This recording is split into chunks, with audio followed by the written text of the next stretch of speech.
정비사가 귀가 안 들린다고요? 걔가 비행기 정비를 도왔다고요? 진짜요? 순간적으로 심장이 멎을 뻔했습니다. 누가 봐도 말이 안 되는 일이 벌어졌거든요. 더 놀라운 건 이 이야기가 실화라는 겁니다. 평범해 보이는 한 여성이 있습니다. 그리고 말 한마디 하지 않는 개 한 마리. 그런데 그 둘이 유럽 최대 공항의 대형 폭발을 막았습니다. 아무도 믿지 않았고 아무도 기대하지 않았던 그 순간에요. 장애인은 위험하다. 들리지 않으면 정비도 못한다. 걔는 그냥 반려동물일 뿐이다. 이 모든 편견을 단 23초 만에 무너뜨린 한 사람과 한 동물. 그들이 보여준 건 기술이 아니었습니다. 그건 신뢰였고 용기였어요. 도대체 무슨 일이 있었던 걸까요? 청각장애와 개가 공항을 구했다니. 이건 어떻게 가능한 이야기일까요? 놀랍고도 믿기 힘든 그 이야기. 바로 지금 사연을 들어보겠습니다. 그 전에 잠깐. 좋아요와 구독은 큰 힘이 됩니다. 안녕하세요. 저는 한 번도 들려본 적 없는 하늘을 가장 가까이에서 지켜본 사람입니다.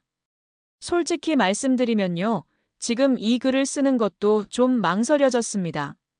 제 이야기가 누군가에게 관심을 받을 수 있을까 싶기도 했고, 또 누군가는 이런 이야기를 왜 이제 와서 꺼내는 거냐 하고 되묻기도 하실 테니까요. 그런데요, 요즘 들어 SNS나 해외 커뮤니티에서 어떤 영상 하나가 다시 회자되는 걸 보며 이제는 이 이야기를 조금 용기 내어 꺼내야겠다는 생각이 들었습니다. 제 이름은 이하연 29살이고요. 현재는 유럽항공센터 기술자문단 소속으로 근무 중인 항공기 정비 엔지니어입니다. 한국에서 태어나 자랐고 5살 때부터는 소리를 들을 수 없었어요. 그 이후로도 제 청력은 돌아오지 않았습니다. 태어날 때부터 청각에 문제가 있던 건 아니지만 급성 뇌막염 후유증으로 완전 청각장애 진단을 받았죠. 그 당시에는 온 가족이 충격을 받았지만 어머니는 늘 이렇게 말씀하셨어요. 하연아, 안 들리는 건 괜찮아. 넌 다른 길로 더 멋지게 살 수 있어. 저는 어릴 때부터 기계에 관심이 많았습니다. TV 리모컨이나 장난감 RC카를 분해하고 다시 조립하는 걸 좋아했죠.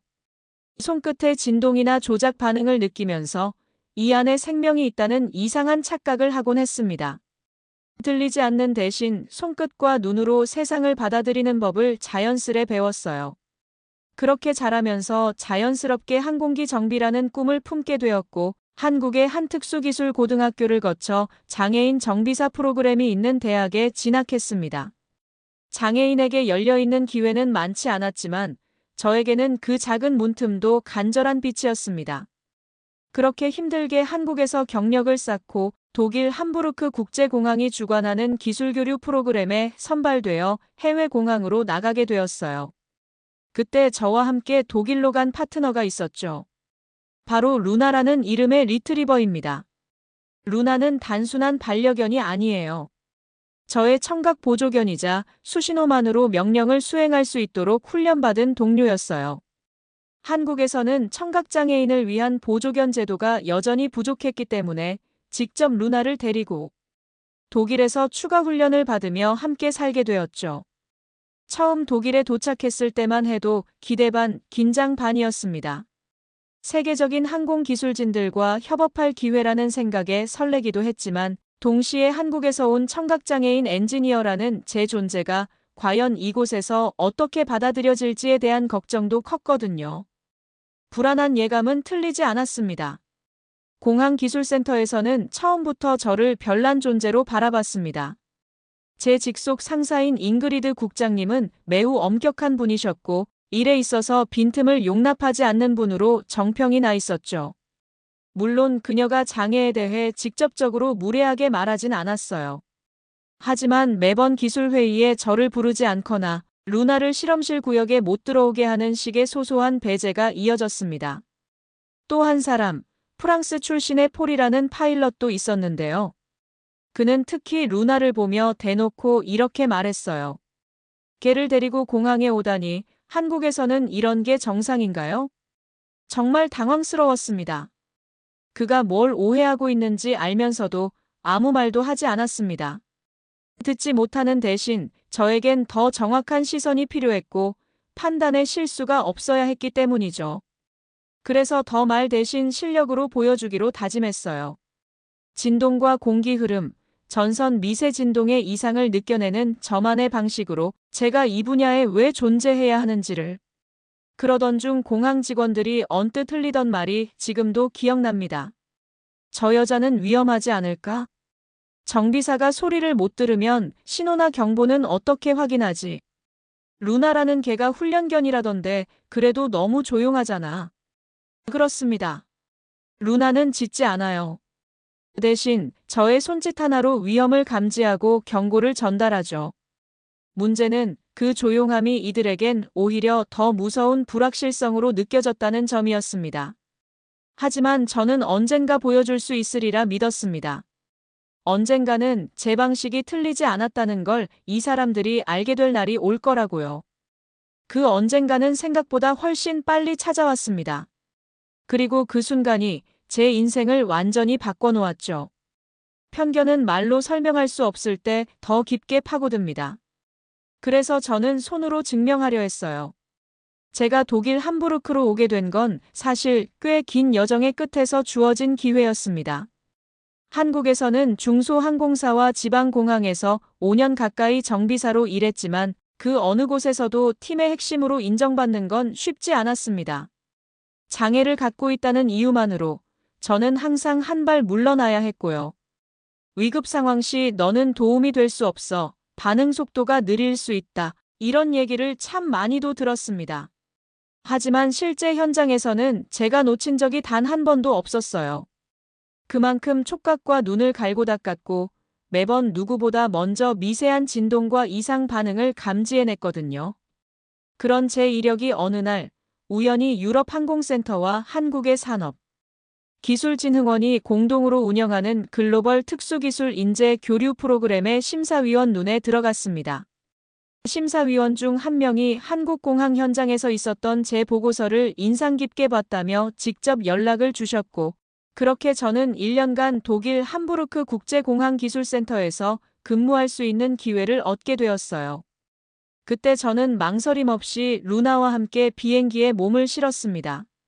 루나는 이미 저와 수년간 함께 훈련해온 파트너였습니다. 청각 보조견은 단순히 경고만 하는 동물이 아니라 위기 상황에서 청각 정보를 대신 감지하고 수신호로 상황을 전달받으며 행동할 수 있어야 하거든요.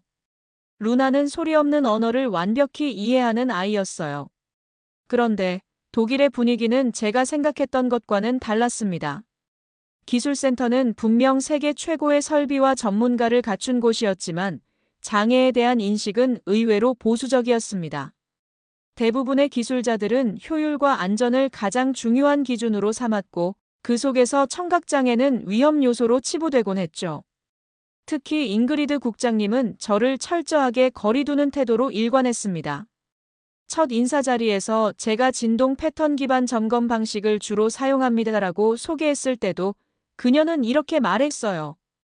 우리는 감이 아니라 데이터를 신뢰합니다. 미스 이하연. 물론 그녀의 입장은 이해할 수 있었습니다. 하지만 감이라고 표현한 그 말 속엔 제가 느끼는 진동이 단순한 감각이 아니라 수많은 반복 작업을 통해 정밀하게 축적된 데이터라는 점이 포함되어 있었거든요. 문제는 그런 설명을 신뢰하려는 노력조차 없었다는 겁니다. 프랑스계 파일럿은 더 노골적이었습니다. 점검을 위해 제게 기술 브리핑을 요청하던 어느 날 루나가 제 옆에서 조용히 대기 중이던 순간 그는 제게 이렇게 말했어요. 미스 이하연, 당신이 들을 수 없는 건 알고 있습니다. 하지만 걔도 말을 못하잖아요. 그런 상황에서 위험한 결함이 발생하면 누가 책임지죠? 그 말을 들으며 제 가슴은 턱 막혔습니다. 저는 그저 고개를 숙이고 루나에게 조용히 수신호를 보냈습니다. 괜찮아. 그냥 가만히 있어줘. 루나는 제 지시대로 미동 없이 기다렸고 저는 차분히 정비 기록과 이전 점검 데이터 그리고 진동 감지기를 통한 로그를 보여주며 브리핑을 이어갔습니다. 결국 그날 점검 항목 중 하나였던 보조 연료 탱크의 기밀 유지가 미세하게 불안정하다는 것을 제 손끝으로 먼저 감지했고, 실제로 다음날 정밀 점검에서 문제가 발견되었죠. 그 순간조차도 폴은 우연일 수도 있잖아요 라고 말했어요. 솔직히 속상했습니다. 하지만 한편으로는 알았습니다. 이들은 제가 어떤 말을 해도 쉽게 믿지 않을 거란 걸요. 그 대신 제가 보여줘야 한다는 걸요. 다시 말로 설명할 수 없다면 행동으로 증명해야 한다고 믿었습니다. 그래서 저는 침묵을 선택했습니다. 대신 더 철저히, 더 꼼꼼하게 제 업무를 수행했죠. 루나와 함께 출근해 매일 똑같은 수신호를 점검하고 예상치 못한 자극에도 반응 훈련을 반복했습니다.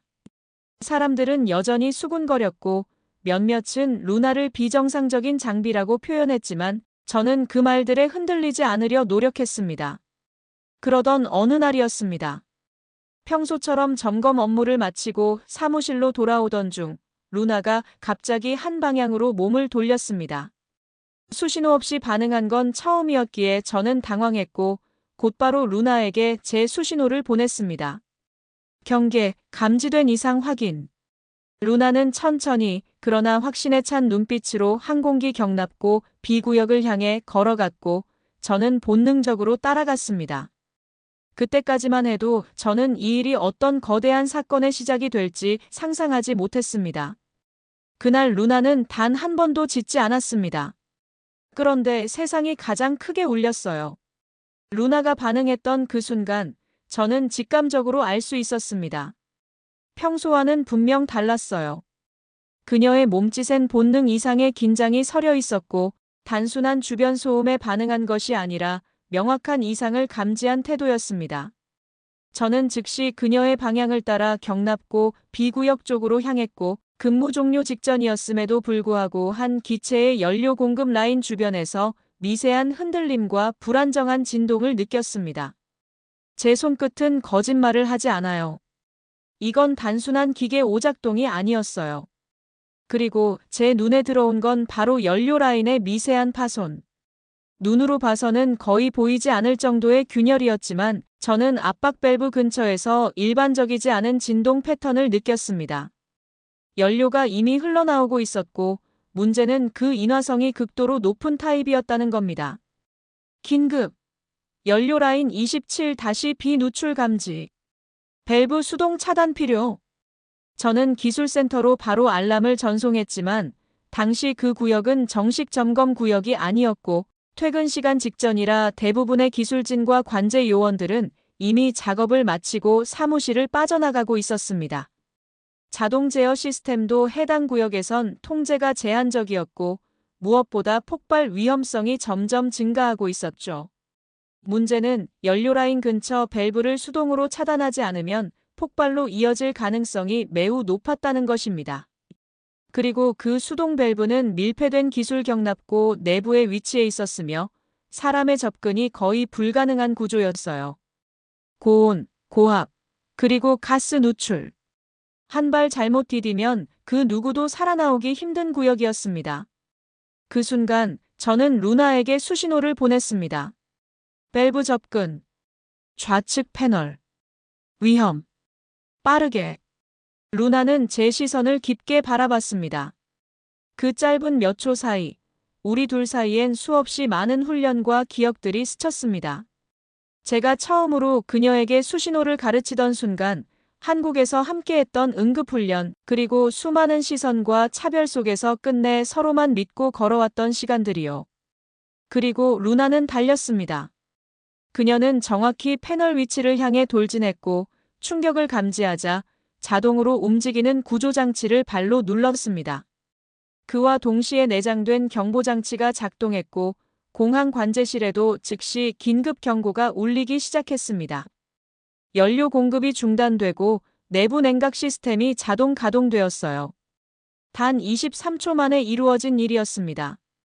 그리고 그 23초가 수백 명의 생명을 구했죠. 관제탑에선 그제서야 상황의 심각성을 파악하고 응급 대피령을 내렸습니다.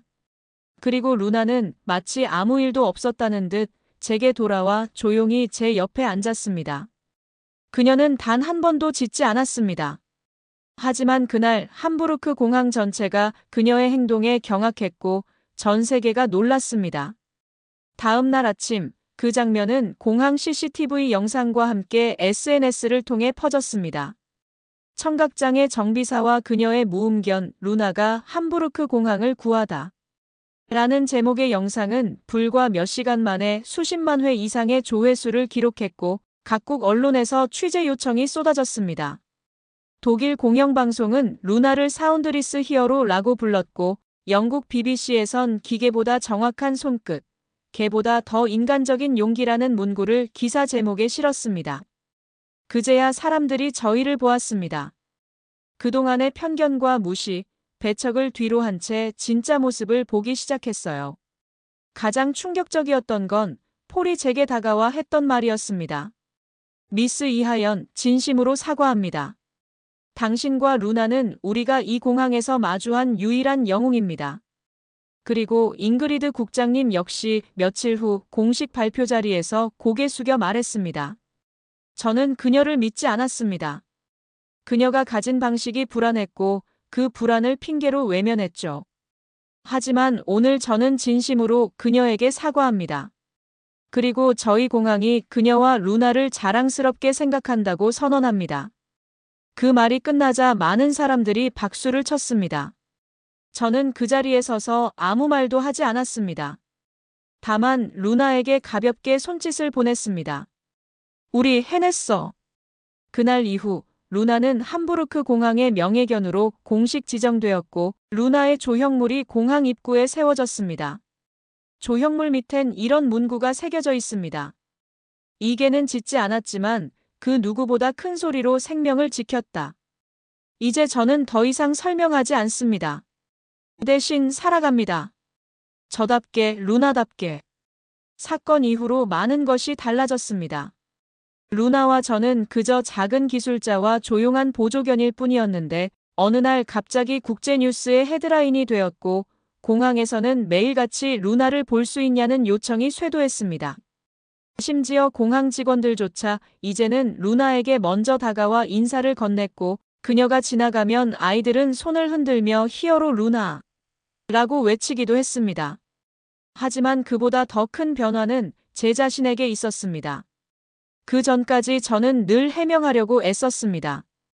왜 저와 루나가 공항에 함께 있어야 하는지, 왜 제가 청각장애가 있어도 정비사로서 충분한 역량을 가지고 있는지를요. 사람들은 쉽게 말했습니다. 장애를 극복했네요 라고요. 하지만 저는 그 말을 들을 때마다 조금은 씁쓸했어요. 저는 단 한 번도 제 장애를 극복하려고 하지 않았거든요. 제가 원했던 건 단 하나였습니다. 장애를 갖고도 존재할 수 있는 삶을 보여주는 것. 있는 그대로의 모습으로 일할 수 있고 인정받을 수 있고 누군가의 안전을 책임질 수 있는 삶이요. 그리고 루나는 그 여정을 함께 해준 유일한 친구였습니다. 그 공항 사건 이후 저는 여러 국제 컨퍼런스에서 강연 요청을 받기 시작했습니다. 처음에는 주저했어요. 무대 위에 서는 게 익숙하지 않았고 수화 통역사를 동반한 발표가 어떻게 받아들여질지도 걱정이었거든요. 하지만 첫 무대에서 뜻밖의 순간이 찾아왔습니다.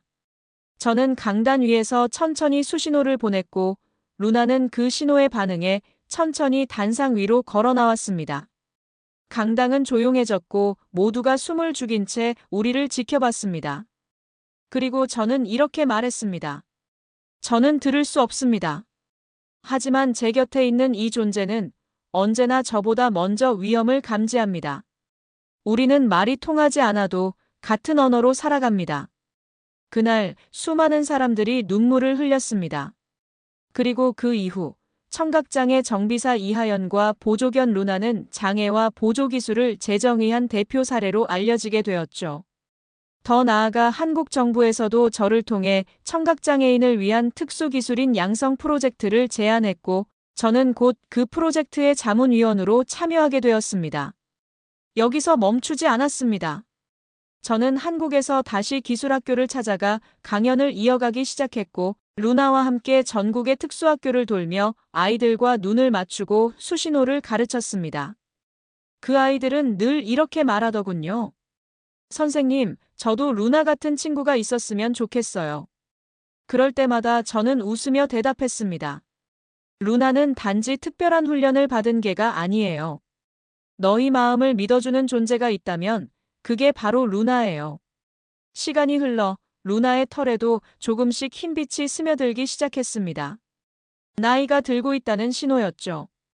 어느 날 공항기념관 한편에 세워진 루나의 조형물 앞에서 저는 가만히 그녀를 안고 있었습니다. 그리고 문득 이런 생각이 들었어요. 루나가 없었다면 나는 어떻게 여기에 설 수 있었을까? 그 조형물 아래엔 여전히 많은 사람들이 꽃을 두고 가고 아이들은 손가락으로 루나를 따라하며 수신호를 흉내냅니다. 그리고 저는 그 모습을 볼 때마다 이 세상도 조금씩 변하고 있다는 걸 느낍니다. 이제 저는 더 이상 사람들에게 자신을 증명하려 하지 않습니다. 저의 정체성은 장애인이 아닌 정비사 이하연이며 루나의 동료입니다. 그리고 그 정체성은 더 이상 변명이나 설명이 필요 없는 당당한 이름이 되었어요. 여전히 공항에선 문제가 발생하고 사람들은 바쁘게 움직입니다. 하지만 이제는 누구도 루나의 발걸음을 가로막지 않고 저의 손끝이 가리키는 방향을 의심하지 않습니다. 신뢰는 그렇게 조금씩 쌓이는 거겠죠. 그리고 지금 이 글을 쓰고 있는 저는 여전히 함부르크 공항 정비실 한켠에서 루나와 나란히 앉아 커피 한 잔의 여유를 즐기고 있습니다.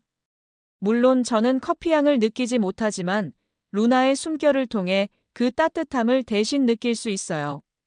마지막으로 이 이야기를 보고 계신 여러분께 부탁드리고 싶은 말이 있습니다. 장애란 벽이 아닙니다. 다른 길일 뿐입니다.